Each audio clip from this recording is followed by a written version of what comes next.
పుష్ప అంటే flower అనుకుంటువా? Fire. మనం చాలా మంది పుష్పాస్ ఉన్నామండి. ఫైర్ అనుకునే చాలా మంది కూడా కేవలం ఫ్లవర్స్. ఎలాగంటే జబ్బు వచ్చినప్పుడు తెలుస్తుంది అసలు పుష్ప ఎవరు, జబ్బా మనమా అన్నది. రీసెంట్గా ఒక సర్పంచ్ గారు నా దగ్గరకు వచ్చారు పెద్ద జబ్బు వేసుకొని.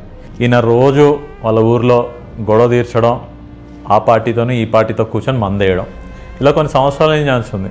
సడన్గా నా దగ్గరికి మొత్తం కాళ్ళవాపు ఆయాసంతో వచ్చారన్నమాట. ఏంటా అని చూస్తే కింద నుంచి గుండె వైపులా రక్తనాళాలు ఏవైతే ఉంటాయో వాటిలో రక్తం అనేది పూర్తి గడ్డగట్టిపోయింది. దీన్ని మనం మెడికల్ భాషలో డీవీటీ, డీప్ వెయిన్ థ్రాంబోసిస్ అంటాం. నెక్స్ట్ వచ్చేసి ఆయాసం ఎందుకు వస్తుందో అని చూసినప్పుడు ఏంటంటే ఈ కాళ్ళల్లో ఉన్న రక్తం గడ్డ ఊపిరితిత్తుల్లో కూడా వెళ్ళి కూర్చుంది. దీన్ని మనం మెడికల్ భాషలో పల్మనరీ థ్రాంబోఎంబాలిజం అంటాం. ఈయనకి 2 మేజర్ సర్జరీస్ చేసి మనం ప్రాణాలు కాపాడగలిగాం. ఈ సో కాల్డ్ పుష్ప అనుకునే సర్పంచ్ గారిని అదృష్టం బాగుండి టైంకి వచ్చారు, మనం కాపాడగలిగాం. సో ఆలోచించుకోండి, నిజంగా మనం పుష్పలాగా ఉండాలి అనుకుంటే మాత్రం అస్సలు తగ్గేదేలే.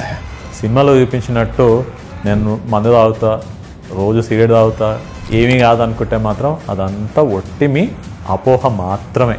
అప్పుడు జబ్బు అంటుంది అరే నువ్వు పుష్ప కాదు ఎర్రి పుష్ప అనేసి.